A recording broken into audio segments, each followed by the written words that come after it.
I'm on the steering committee of the CSUs. Listen, what would happen if it so happened that the fishermen started fishing around the places where the pipes have been dug into the wells at the FPSO, and these tents now tangled into the pipes and broke the pipes?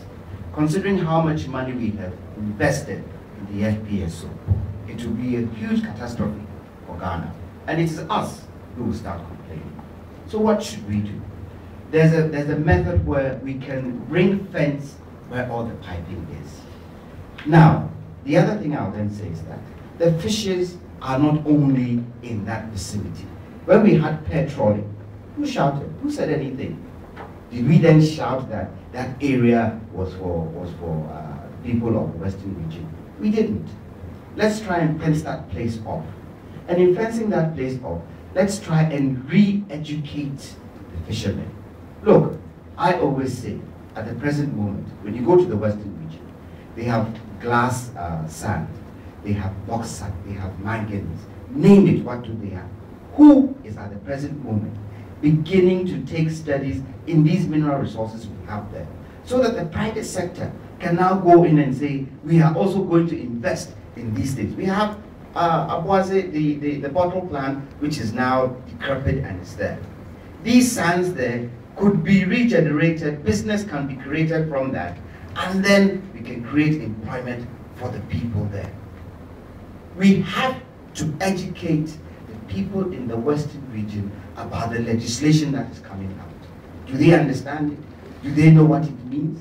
And I keep saying that. The people of the Western region keep saying it is it is for ours, it is ours.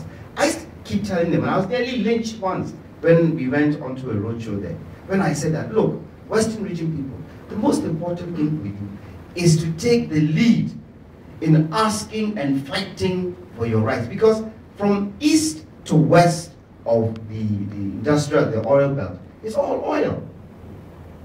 We started drilling in Tama today.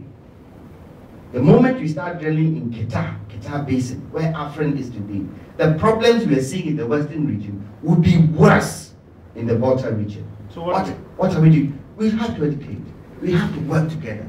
We have to make sure that people understand what it takes. One of the most important things in the oil industry is health, safety, and environment. Not unless we can educate our people about these things, really and truly, we haven't started at all. Thank you very much, Mrs. Gyantua. Madam, let's hear your thoughts.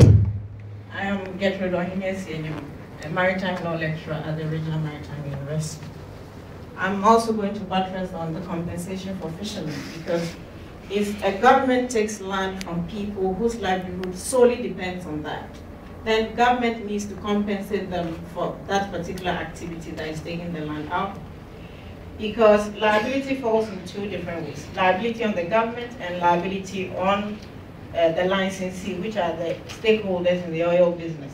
And so if government is depriving people of their livelihood at a particular point, then government needs to find out, give them another alternative for them to depend on as their livelihood. And again, I think we're also forgetting about a major stakeholder in this business, which is also the Ghana Maritime Authority, which needs to be strengthened, because offshore activities take place on the sea, and this is governed by our Maritime Act. And therefore, we need to take a close look at that and then be able to enforce these organizations to be able to do their work.